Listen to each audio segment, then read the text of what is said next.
sallallahu alaihi wasallam. Sallallahu ala Muhammad. Sallallahu alaihi wasallam. Sallallahu ala Muhammad. Sallallahu alaihi wasallam. Bosan?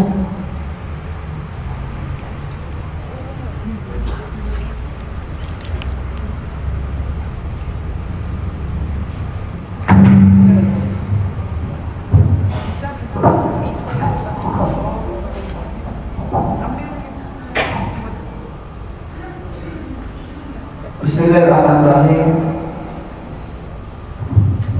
Assalamualaikum warahmatullahi wabarakatuh.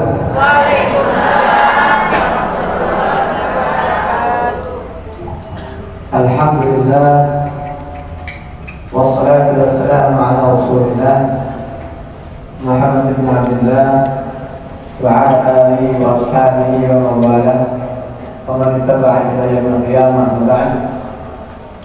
Masya Allah kan, wa ma lam yasha' lam yakun, la hawla wa la quwwata illa billah. Rabbi shrah li sadri wa yassir li amri wahlul 'uqdatam min lisani yafqahu qawli. Rabbana zidna 'ilma. Sebelum kita mulai acara kita siang hari ini, pagi hari ini, ini kita terlalu yang kita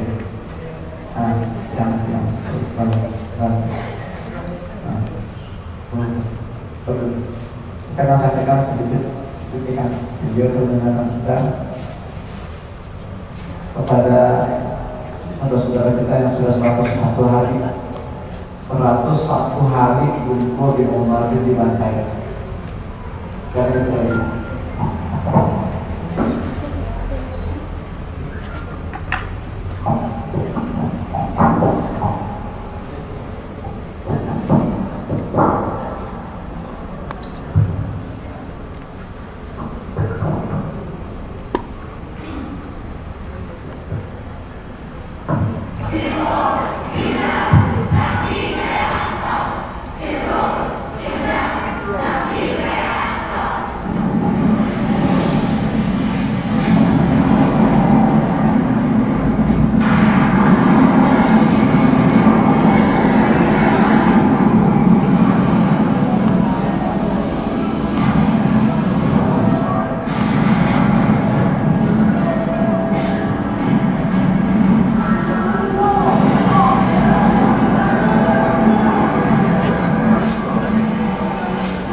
Baik, apa kabar ibu semua? Baik kabarnya? Alhamdulillah sehat. Alhamdulillah. Senang sekali pagi hari ini bisa membersamai ibu-ibu para mujahidah yang saya yakin kecintaannya terhadap Palestina tidak perlu diragukan. Betul nggih?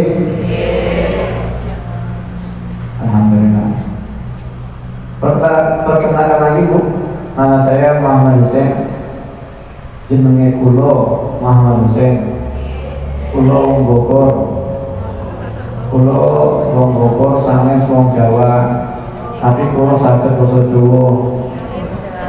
Kok bisa? Kok saged gitu ya? Kok bisa? Jadi alhamdulillah terjadi kesempatan untuk bertatap muka. Mungkin sebagian ada yang belum kenal ya. Ada yang belum kenal, coba angkat tangan. Ada yang belum kenal lihat saya? Sering lihat. Oh, sering. YouTube ya? Iya. Jangan di YouTube tapi nggak di subscribe YouTube-nya. Jangan belum subscribe ya. Betul masalahnya. Jadi Bu, saya ini kan diminta untuk memberikan pengalaman saya, menceritakan pengalaman saya 12 tahun di Gaza. Saya tinggal 12 tahun. Bagaimana saya bisa menjelaskan dalam waktu 1 jam? Coba. Gimana caranya? Makanya saya ini bikin konten-konten YouTube. Untuk apa? Agar ibu-ibu, bapak-bapak yang mau melihat langsung kehidupan warga Gaza, melihat langsung ibu-ibu di Gaza, anak-anak di Gaza, itu sudah ada. Sudah saya sediakan kontennya. Edukasi, informasi itu sudah kata sangat banyak banget itu di YouTube itu. Maka saya kasih waktu 1 menit ibu, coba dibuka YouTube ini. Coba dibuka. Saya kasih waktu 1 menit, ibu-ibu semua sekarang buka YouTube-nya. Diklik itu namanya tuh Muhammad Hussein Gaza tuh. Silakan dibuka, diketik, nggak usah subscribe lah kontennya. Istri pertama saya Gaza Bu. Terakhir. Istri pertama saya Gaza. Kalau ada yang istri yang mana? Lagi nyari. Ya jadi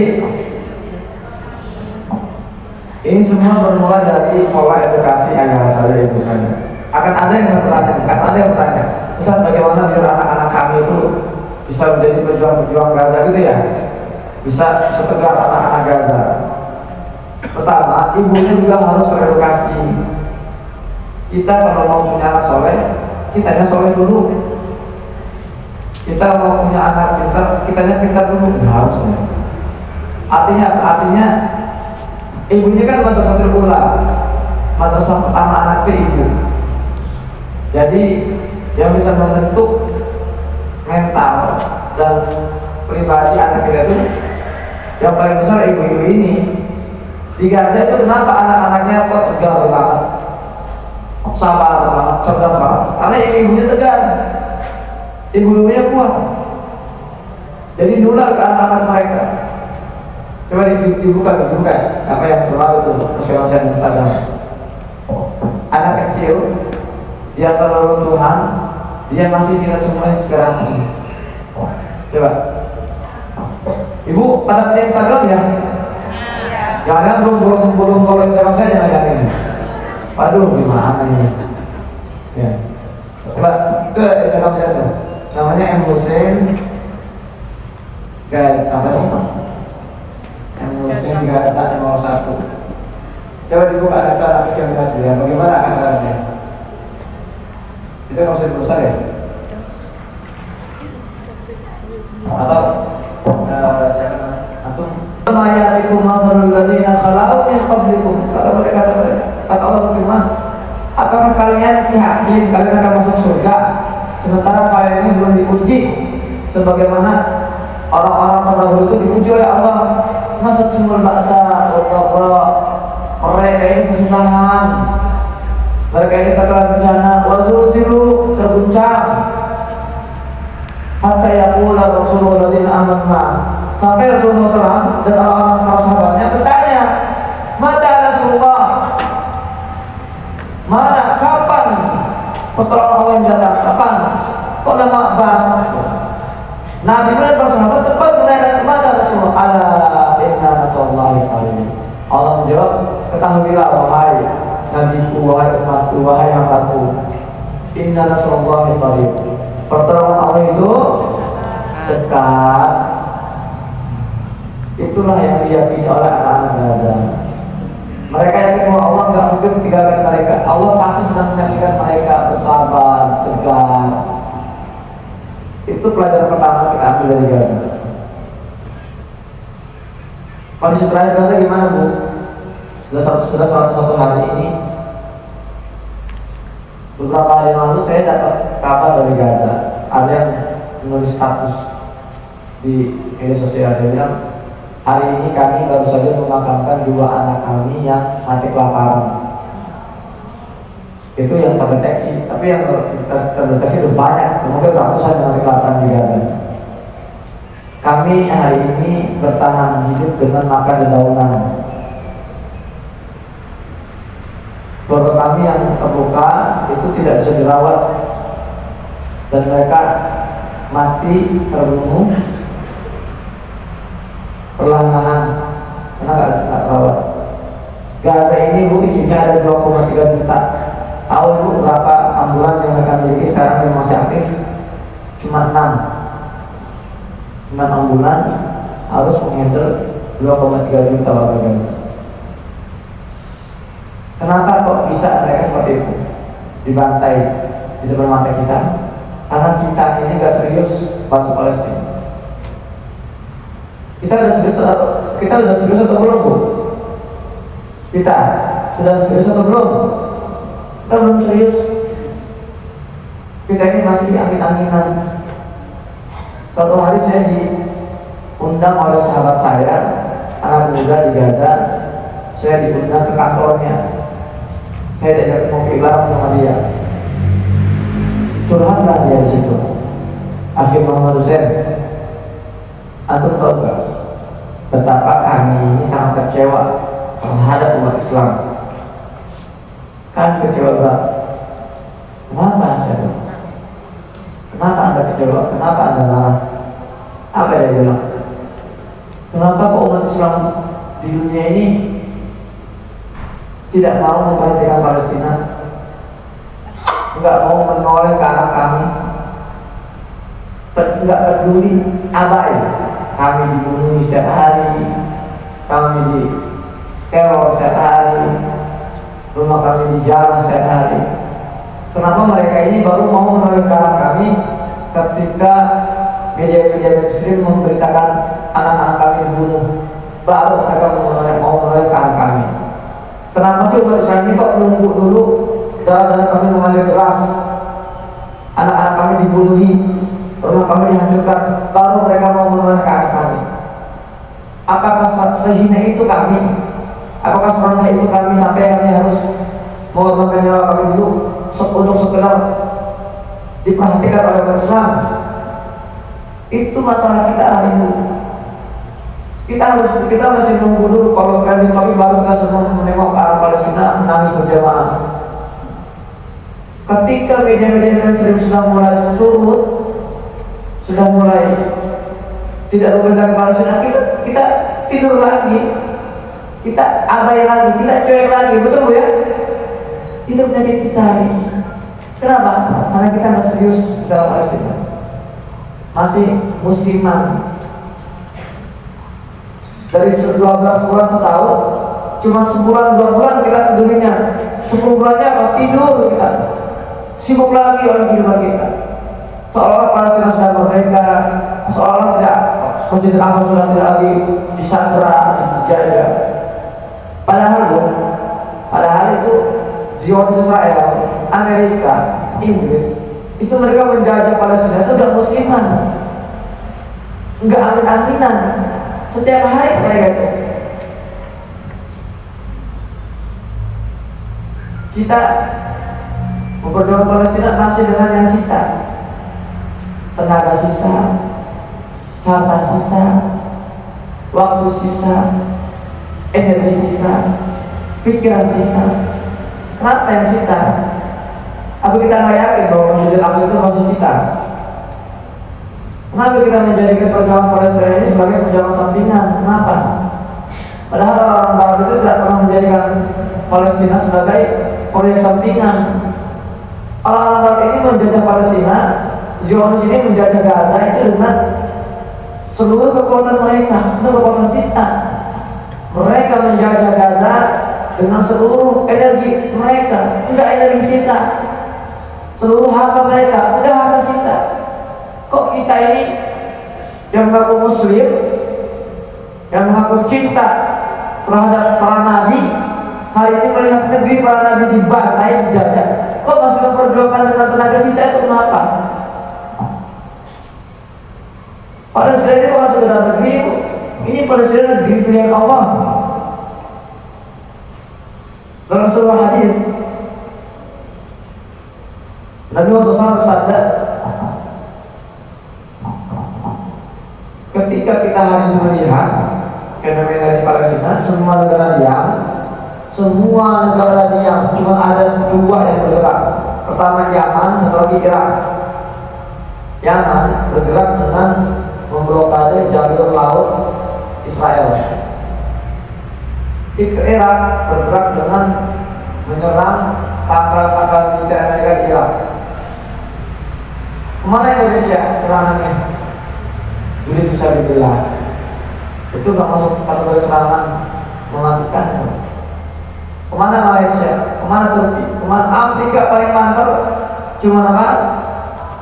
Mengangkat tuntutan genosida, menuntut Israel di pengadilan kriminal internasional yang itu nggak ngaruh gitu. Nggak akan bergerak melihat. Kenapa cuma Yaman dan Irak? Itu sudah dinubuatkan 1400 tahun yang lalu. Nabi Muhammad SAW, beliau sudah pernah menyampaikan kepada para sahabat, saya sirun aku ila takunu junudan mujannada. Itu kata Nabi SAW. Nanti di akhir zaman kalian manusia ini akan terpecah menjadi 3 pasukan. Jundun fil Yaman, jundun fil Iraq, jundun fil Syam. Satu pasukan itu di Yaman, satu pasukan di Irak, satu pasukan di Syam. Persis seperti yang terjadi hari ini. Kok bisa tahu beliau? Itulah sunatullah. Lalu para sahabat bertanya, ya Rasulullah, khirli ya Rasulullah, kalau kami hidup di masa itu, kami harus gabung kemana? Apa kata Rasulullah?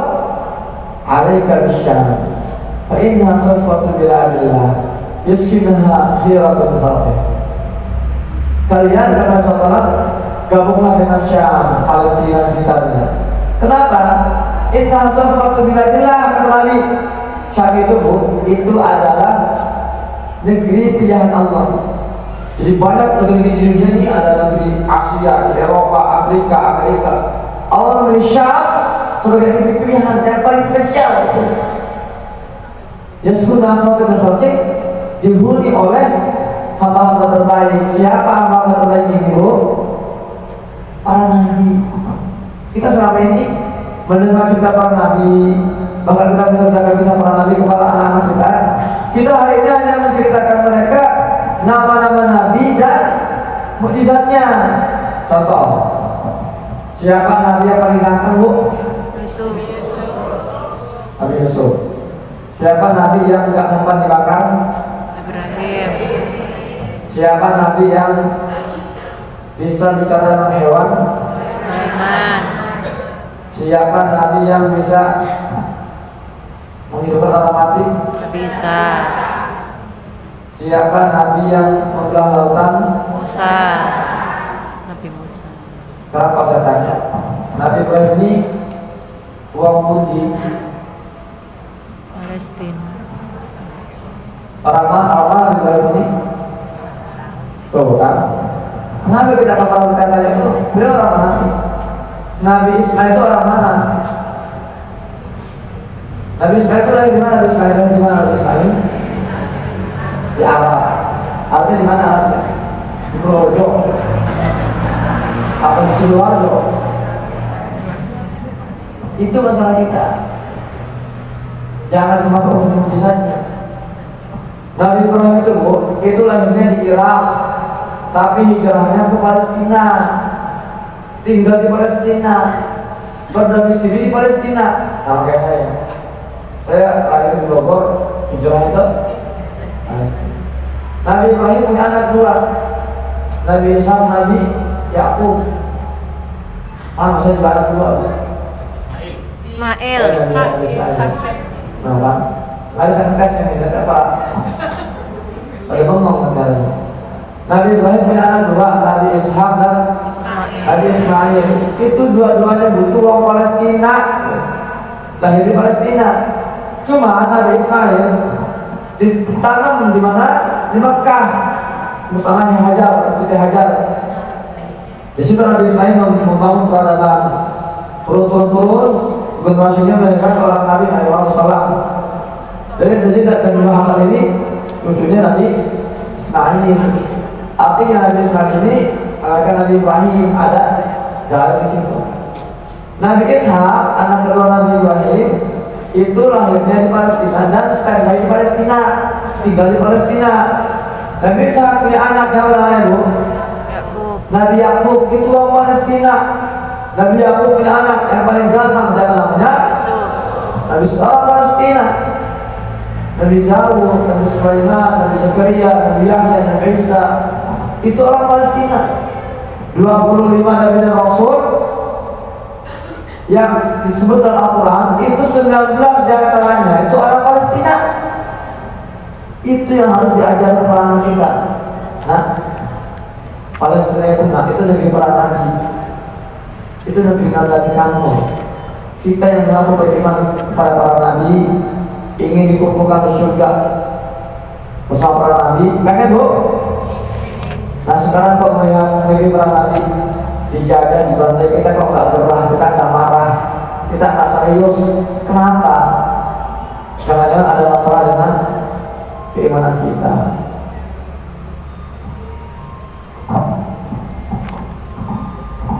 Saya tiba di Gaza tahun 2011, kuliahnya di Gaza. Yang saya temukan, ini fenomena yang saya kaget sebenarnya. Di Gaza itu ibu-ibunya itu rakus belajar. Rakus belajar, artinya apa? Selalu haus dengan ilmu. Enggak ada usia 40 tahun, 20 tahun. Kalau mereka punya kesempatan, punya uang, mereka pakai untuk kuliah. Itu di Gaza. Dan ibu-ibu di Gaza ini enggak peduli mereka punya anak, enggak punya anak, mereka tetap menghafal Al-Quran. Karena mereka tahu Al-Quran adalah kemuliaan hidup. Kenapa Gaza ini Allah jaga sampai sekarang? Sekalipun dibombardir, dibombardir 100 kali lebih, tapi Allah jaga, belum hancur, belum semangatnya belum runtuh. Ibu-ibu masih tetap karena Al-Quran. Coba nih, dibuka gitu, jadi buka. Saya juga mau vlog tuh. Ada di salah satu vlog saya, di salah satu konten saya di YouTube yang ibu-ibu tadi ada di atas. Ada ibu-ibu dia setor Al-Quran.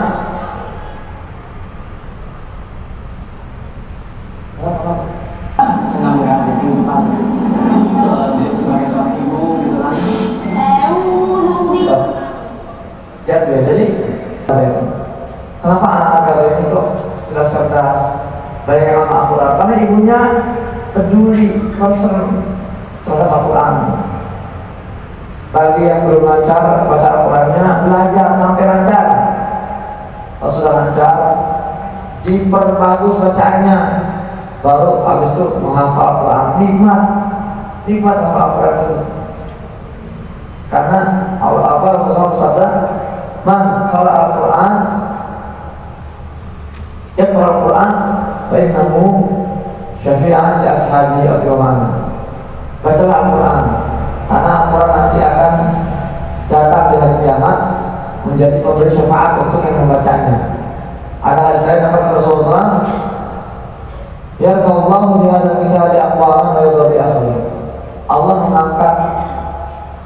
mengangkat kaum-kaum yang memuliakan Al-Quran, dan Allah akan merendahkan kaum-kaum yang merendahkan Al-Quran. Itu rahasia kekuatan Gaza.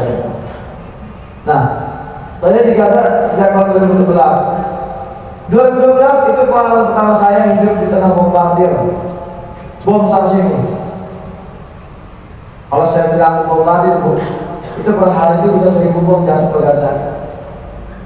Jadi sebenarnya saya ini bukan saksi mata. Ya kan tulisannya saksi mata di bawah negara Palestina. Saya bukan saksi mata. Saya ini korban selamat. Iya, saksi mata belum tentu merasakan ya selamat. Kalau saya sama seperti orang Gaza lainnya, bombardir sana sini di malam hari itu dibombardir nggak bisa apa yang tenang. Coba dibuka nih, itu kayak gini. Ada satu momen di YouTube saya itu, saya lagi bikin vlog ke bawah yang bawah terus tadi itu bawah lagi bawah. Kehancuran Gaza hari ini itu melebihi kehancuran negara-negara di Perang Dunia Kedua. Ini nggak pernah terjadi sebelumnya. Hiroshima, ibu tahu ya kita Hiroshima ya, Jepang. Hiroshima itu dibombardir oleh Amerika. Hiroshima itu luasnya 900 km persegi. Dibombardir oleh Amerika, dijatuhi bom sebesar 12.000 ton. Langsung merah mereka, langsung akan mendarat putus. Tahu ibu Gaza ini bu, luasnya 360 km persegi, seperti kayak Hiroshima. Kalau Hiroshima dijatuhi bom 12.000 ton, Gaza ini sudah dijatuhi 70.000 ton sejauh ini. Tapi Gaza belum menyerah. Kenapa? Kenapa Gaza ini nggak mau menyerah? Kenapa mereka ini nggak mau keluar? Kenapa mereka ini nggak mau tunduk? Nyerah aja lah, kenapa sih? Gitu kan? Saya selalu mengatakan bahwa kita mengumpul ini tujuan utamanya bukan memberi donasi.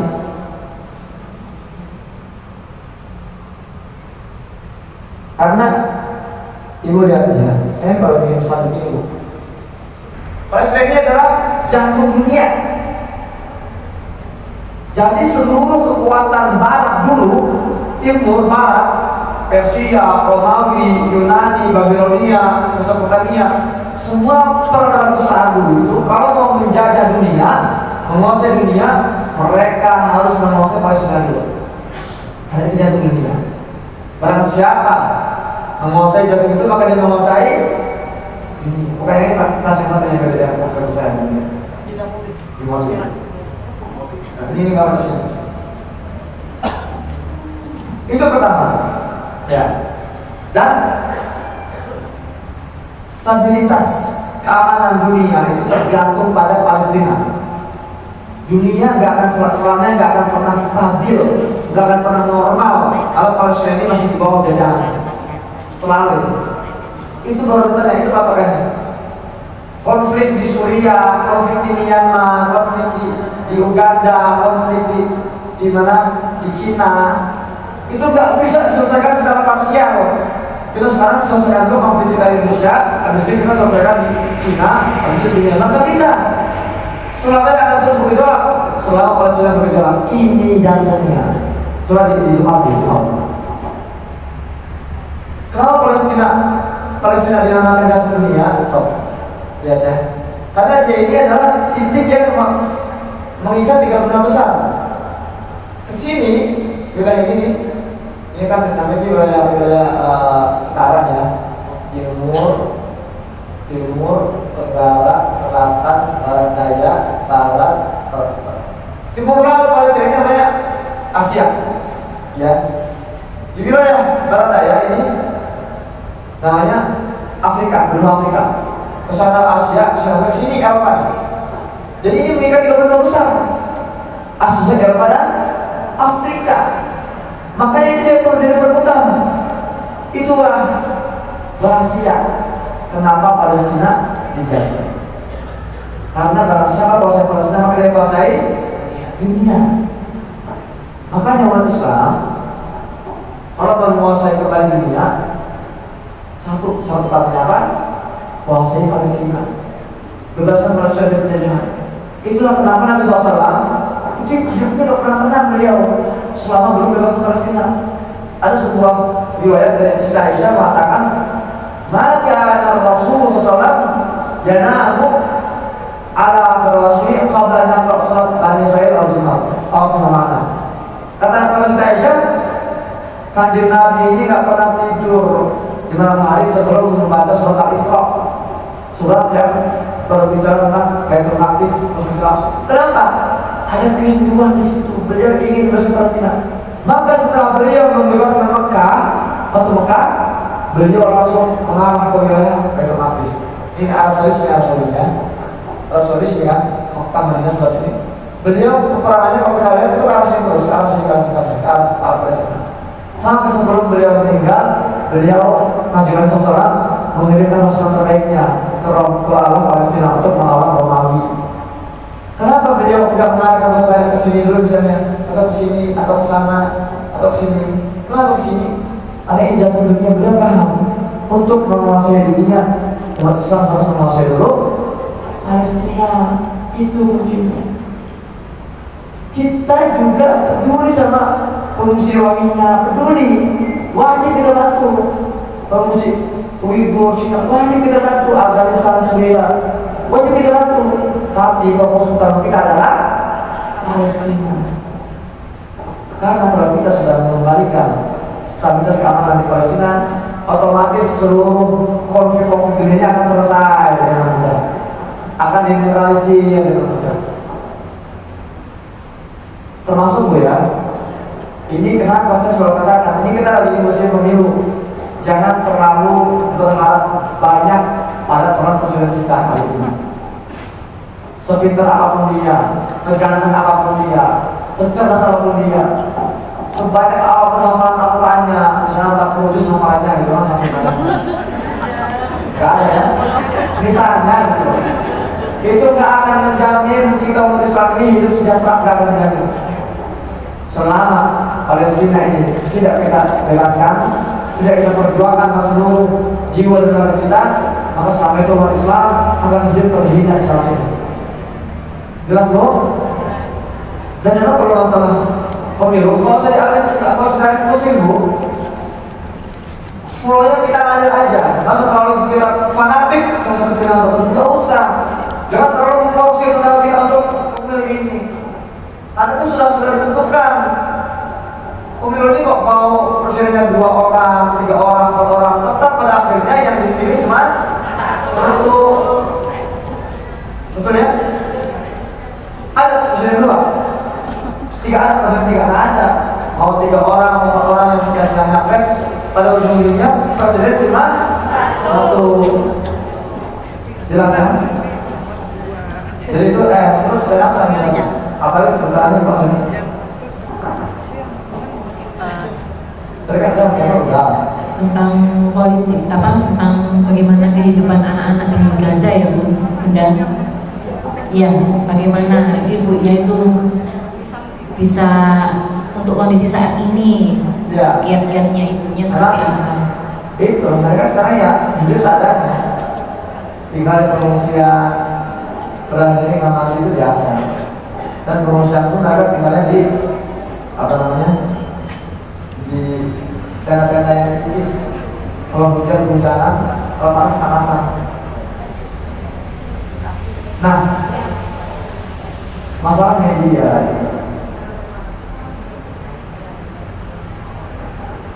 udah terlambat sih dari lapar. Ya. Jadi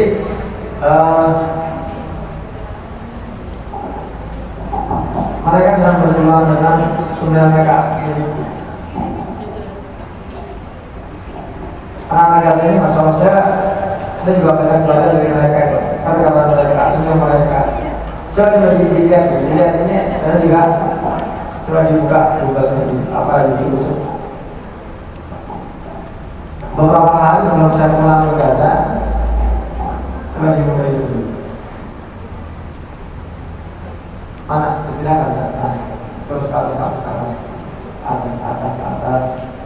terus buang. Tangan ini,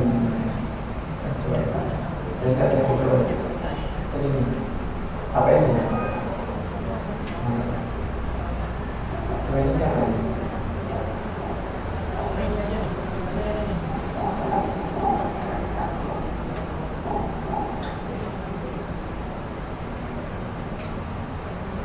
Nah, coba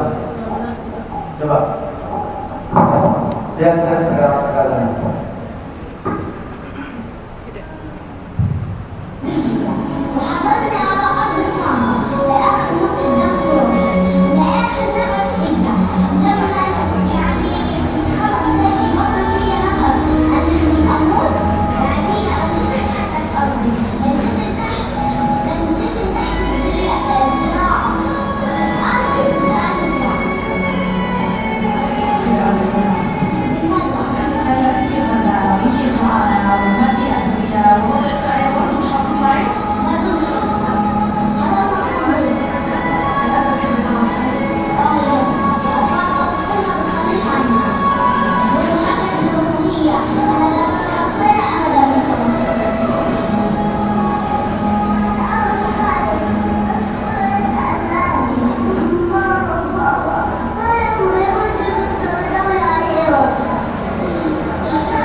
Jadi sekali lagi kita sekarang fokus kita jangan terlalu pada penderitaan mereka. Kita fokus saja bagaimana kita maksimal memberikan dukungan terbaik untuk kita, hadiah terbaik untuk kita. Ustaz, bagaimana Ustaz? Apakah bantuan-bantuan mereka masuk apa enggak gitu ya? Masuk. Sebagian masuk, sebagian masih ngantri di Mesir.